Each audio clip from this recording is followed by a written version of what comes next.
Welcome to Productivity Vybes, a production of the National Competitiveness and Productivity Council. Productivity Vybes is an informative magazine program on what's vibing in the areas of productivity and competitiveness.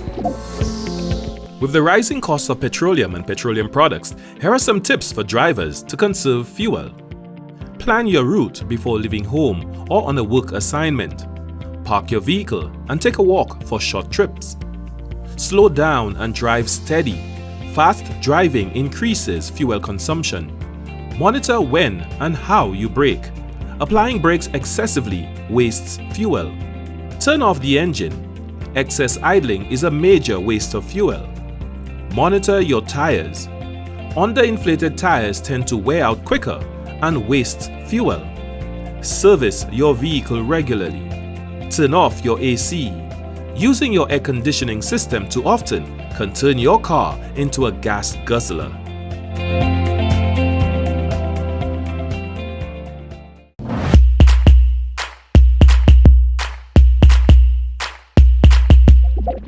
The Caribbean Digital Transformation Program is geared at improving everything digital, from skills, infrastructure, platforms, services, and entrepreneurship throughout St. Lucia, Dominica, Grenada, and St. Vincent and the Grenadines. The digital skills gap is a major constraint which impedes productivity throughout the OECS. In our What's Trending segment, we focus on the Caribbean Digital Transformation Program, funded by the World Bank to unlock growth within the digital economy.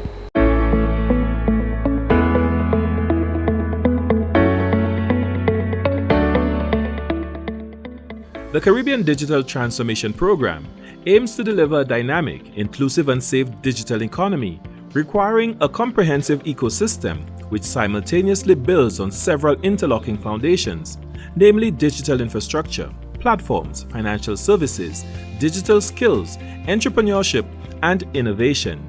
The Caribbean Digital Transformation Project is really one of the key projects that seeks to revolutionize the delivery of public services to the general public, well, citizens at large, both locally as well as the diaspora. The project is funded by the World Bank to the tune of $20 million, and it spans 5 years. Will be implemented over a 5-year period. The DigiGov project, approved by the government of St. Lucia, aims to deliver 154 government services via an online platform. DigiGov provides opportunities for e-learning and citizens' interaction with government online to improve service delivery and resilience. And so with the negotiations for the Caribbean Digital Transformation Project, we saw the need to create that enabling environment. So we're focusing on areas like digital enabling environment, like legal infrastructure, the legal framework that needs to be put in place to support technology adoption and digital transformation.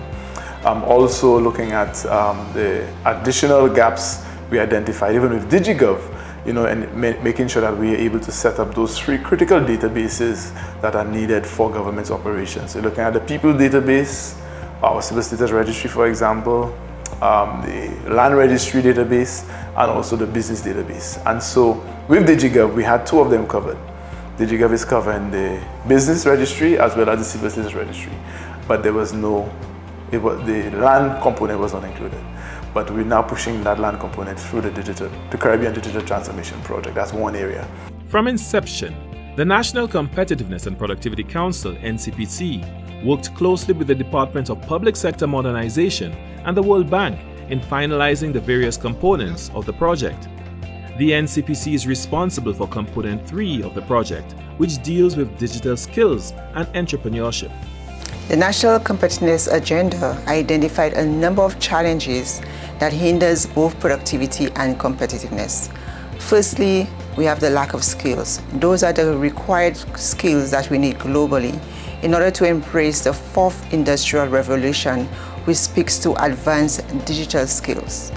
Lack of technology adoption by businesses, especially our traditional businesses.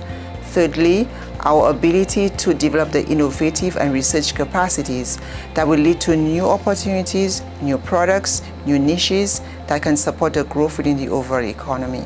We're also leveraging a lot of the infrastructure that has been put in place through CARSIP, right? So throughout government, DigiGov will be available internally, as well as we've also utilized this internal network to provide additional security for the platform. So the administrative functions of DigiGov can only be done through the government local network. With the implementation of CARSIP, we've seen so much more opportunity for innovation and to really provide that creative opportunity for our internal stakeholders, as well as to bring in the private sector in place. So as part of the Caribbean Digital Transformation as well, dovetailing on that, there is also the component of the project which seeks to look at digital skills and technology services. Project milestones have begun to materialize, such as opportunities for accelerating digital literacy, digital transformation, and adoption. And today, every single child in Form 1 in St. Lucia is being issued a brand new government paid for laptop computer. We are undertaking several procurement initiatives for the project.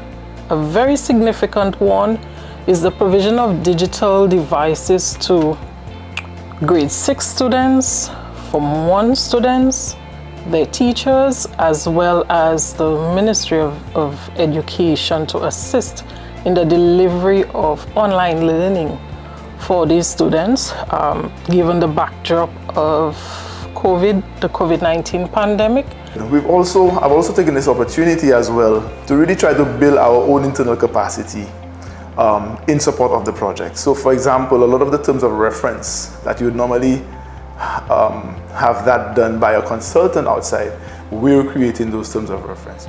We're also looking at advancing the skill sets of persons who are already involved or already employed within the ICT sector to complement their skill sets with the hope of making St. Lucia and the Eastern Caribbean a hub for the provision of services, ICT services, to the international market or the global market. In partnership with the National Enrichment and Learning Program, NELU, the Caribbean Digital Transformation Program will provide ICT training for over 300 persons, from the unemployed to the small business owner from across the island at CVQ and NVQ levels. In addition, the regional project will be undertaking a regional skills assessment, and so this will assist in determining some of the types of courses that would be available. Therefore, in the areas of skills and competitiveness, there are 3 areas that we will be addressing: digital skills training, adoption of digital technology in traditional sectors, incubator acceleration program that will provide support to selected MSMEs. The 4th component of the project focuses on project implementation, support, monitoring, and evaluation. Beneficiaries of the Caribbean Digital Transformation Project include St. Lucia, St. Vincent and the Grenadines, Grenada, and Dominica.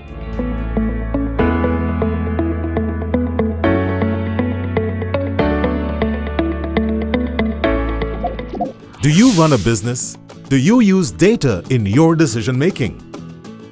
Meet Gina and Lyle, 2 entrepreneurs. Gina knows that if she wants her business to grow, she must rely on quality data to make the right decisions.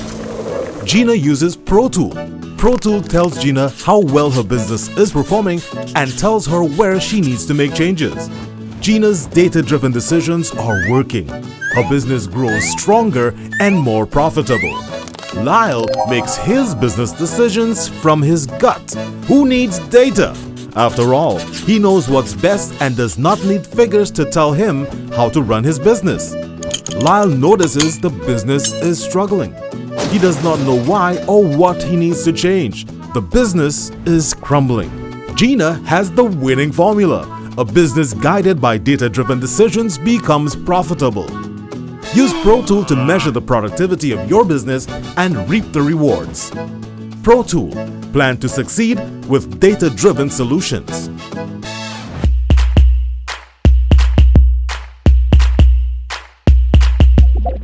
In our Innovators segment, we feature a young entrepreneur, a mother of 4 who started off in the tourism industry but has now found her niche in the traditional medicine industry. Her love for plants, nature and St. Lucian culture has spirited her creativity and innovation in the production of traditional medicines. She says helping others live a better quality of life is more than just a business for her.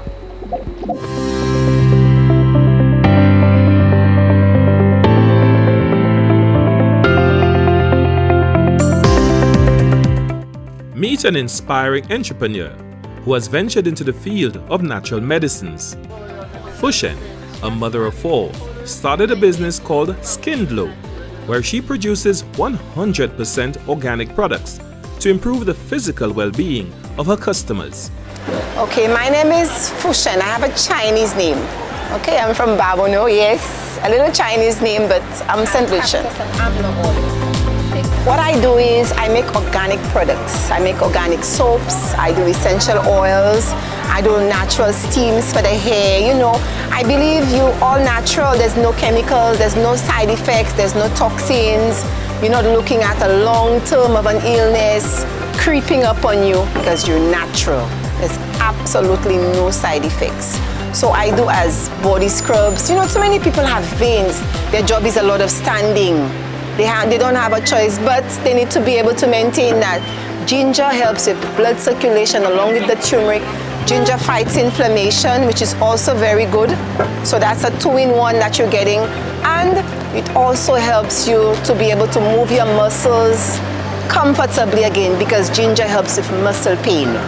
You know, I also do hair steams. The hair steam would be aloe, you have avocado and the egg white. What this does, it strengthens your hair. The roots of your hair, you want bounce, you want body, you want fullness.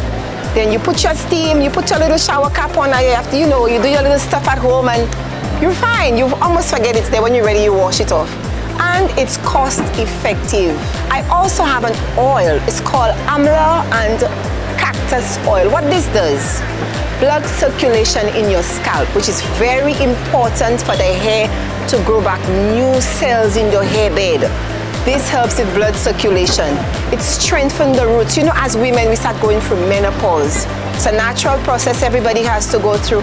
That stops hair loss. I do organic soaps. I have ginger and turmeric. A lot of young ladies, when they get a bit heavy, their legs rubbing together, very unpleasant to see. This takes off the dark mark. Ingrown hairs, acne, swollen acne especially. You know, we like the little snacks and a little treat, but there's an after effect with all of this good stuff. Breakouts.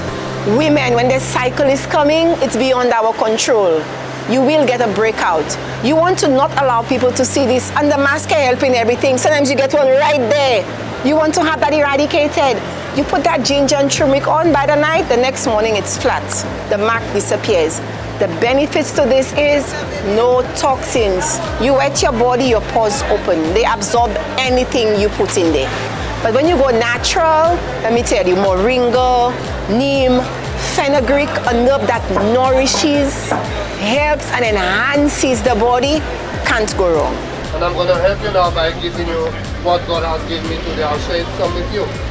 Her warm personality and product satisfaction has brought her glowing reviews and repeat business from customers locally and regionally.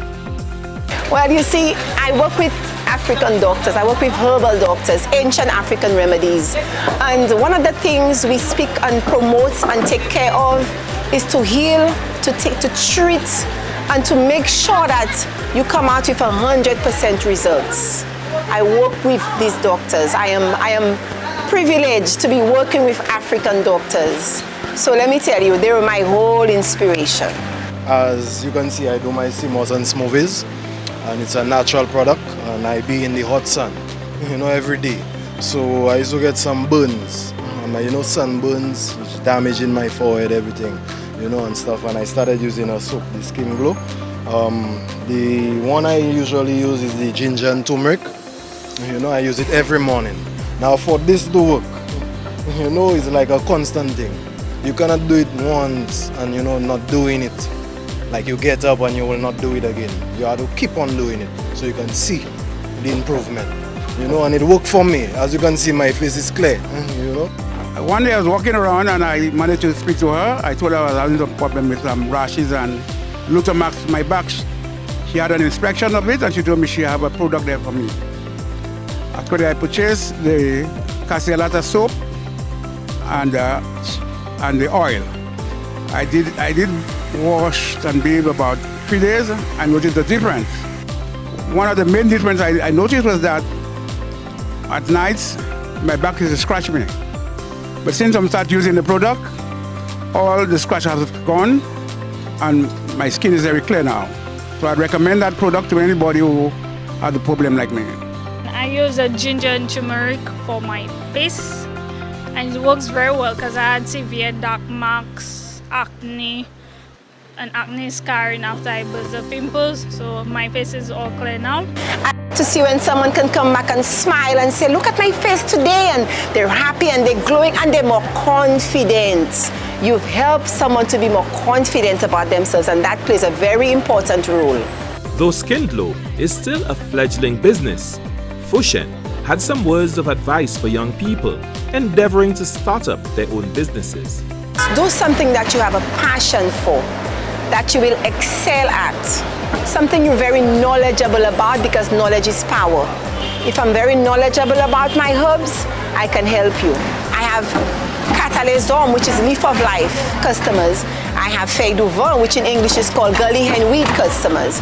I also have fenugreek. I have virgin oil customers. I have compressed coconut oil customers. If I'm knowledgeable enough about my natural herbs, then I can help. So this is the first thing that this young person needs to think about. The next thing is to be disciplined. Discipline means you have a set time and set days you're supposed to be there, not because you're self-employed. People expect you to be there. Be disciplined about that.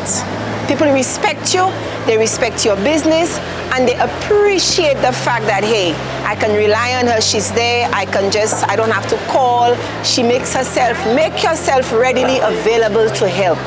Be patient, be observant, go with your passion. This is your passion, you push, you excel, you work with it, you work with people. A customer comes to you, she has a problem, she may not have the money. You build customer repeat business.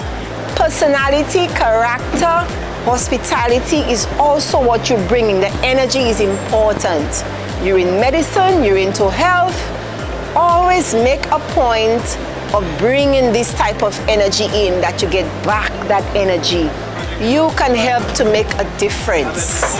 You can make a difference. Say the right things, give them the right things, educate them with the right things. You make a difference.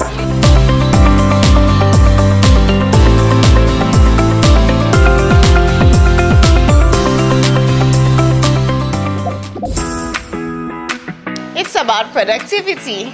It's a vibe. It's innovation. It's about confidence. It's all about creativity. It's a competitive spirit.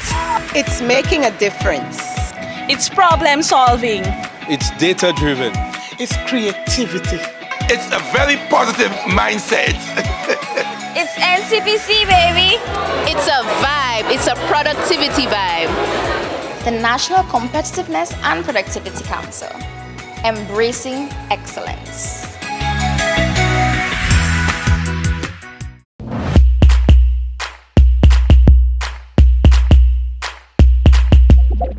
On Productivity Insights, we feature the National Housing and Population Census, an enterprise census being conducted simultaneously by the Central Statistics Office in the Department of Finance. The census is an important instrument which provides vital data for evidence-based decision-making. When completed, the census will allow for the development of targeted interventions to spur economic growth and productivity. The objective of today's activity is simple. It's simply to seek their support, the assistance and cooperation of the media to convey to the public that the population housing census is still on the cards, and we intend to implement the census this year. The main problem is refusal. People refusing to participate in the census. And I want to appeal to St. Lucians to be a little more friendly. We are known as a friendly people. The census essentially is a very critical tool in our system of government and private enterprise. The census represents the single source of information on demographics and socio-economic conditions that would obtain in the country at any particular point in time. The main objective of conducting a census is to collect information from each household, on each individual, about some of the main characteristics of our country. The sex breakdown of the population, the age, how young it is, how old it is, the prevalence of crime in the society, how many different types of assets households have, things like the experience of unemployment, and very importantly, an appendage to the census will be, a central feature of the census will be the incorporation of an agricultural component. I think what they need to know, what St. Lucians need to know, is that the census is important not just for government but also for the private sector, because government collects data that gives them information about the country, and so it is important that they participate. The census is a very extensive undertaking, from the preparation to the implementation and to the data processing and to the final report. And this takes a lot of time and effort. We have gone past the preparatory stage of the census. Right now we are at the implementation phase where we have our field officers out there collecting the data. Once we've gotten past that phase, we would enter into the data processing phase and data analysis.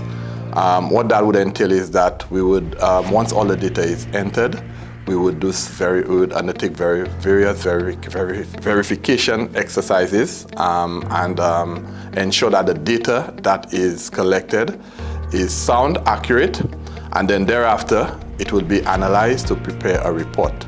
And this is what the process entails. This process normally spans 1.5 to 2 years, from the preparatory to the actual report writing. We need to be a little more receptive to the enumerators. We are St. Lucians just like you. What we're doing is a service to our country. Okay? We need the information so we can develop, we can move from one point to the next. All over the world, we have censuses being done. All over the world. Okay? St. Lucia is no different. And we always complain about development and we're not getting this and we're not getting that. But if we fail to provide the information, then the powers that be it government, be it private sector, cannot move forward. So we need to come together as a people. We need to rally around our nation and provide the information to the enumerators. Nobody wants to know our business. The information is going to be used to develop the country and make this country a better place. The information that would be gained from the census, it would allow us to calculate our GDP per capita, and that is a critical indicator as it relates to our standings internationally. There are other indicators that most certainly rely on the information that comes out of the census. Productivity, for instance. One way of calculating productivity is GDP by the number of employed persons. This also gives an indication as how productive we are. Investors look towards those sort of indicators to have a sense as it relates to whether they should be invested in a country, depending on the productivity level. So most certainly the international, it's not just the national users, but we also have regional, national, international users that are looking forward to the results of this census. These types of censuses are very, very important to ensure that we get a comprehensive listing of all businesses, all business activities on the island.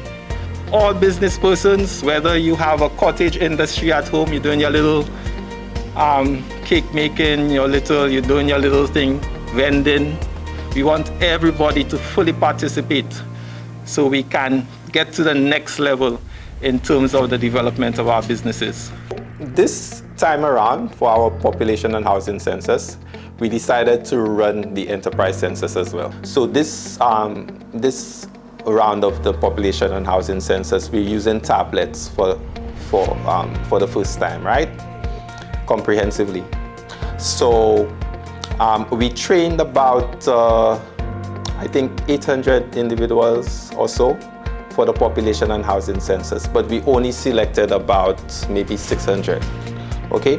So the remaining 200 or so, we engaged them on the enterprise census because they would have already had the training, the required training in terms of use of the tablets, use of maps, how to navigate through the enumeration districts across the island and so on. But in terms of the enterprise census itself, it's a very, very, very critical data collection exercise for several reasons. We lack evidence, valid, reliable evidence, hardcore data to guide our decisions, how we develop our different industries and so on. So this time, we are speaking directly about productivity, which is a very, very critical element to measure and monitor in order for you to understand how you develop your economy, how you develop the respective industries within the economy, operating within the economy. So in terms of the data that we collect through this enterprise survey, we would establish that labor productivity indicator, value added per worker. Very, very important measure in terms of providing evidence that you could use to develop your economy. You could look at critical industries that are underperforming in terms of productivity, okay, this value added per worker, and look at ways and means in which you could increase your value added.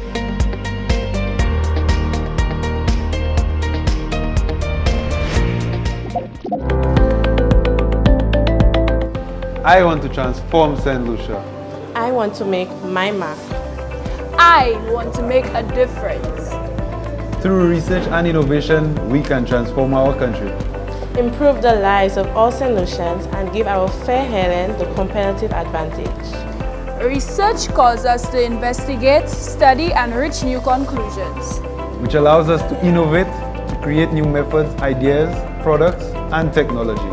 For more information, follow and like us on Facebook at St. Lucia NCPC, the National Competitiveness and Productivity Council, embracing excellence.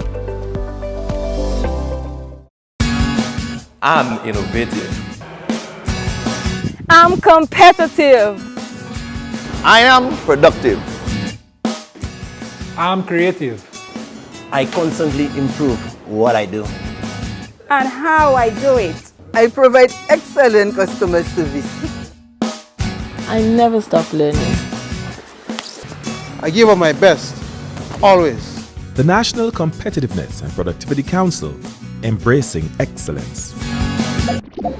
This brings us to the end of another episode of Productivity Vibes, the NCPC's monthly magazine program on what's trending in the areas of productivity and competitiveness. Send us your ideas or suggestions for upcoming programs at stluciancpc@gmail.com and follow us on our Facebook and YouTube channels. See you again next time.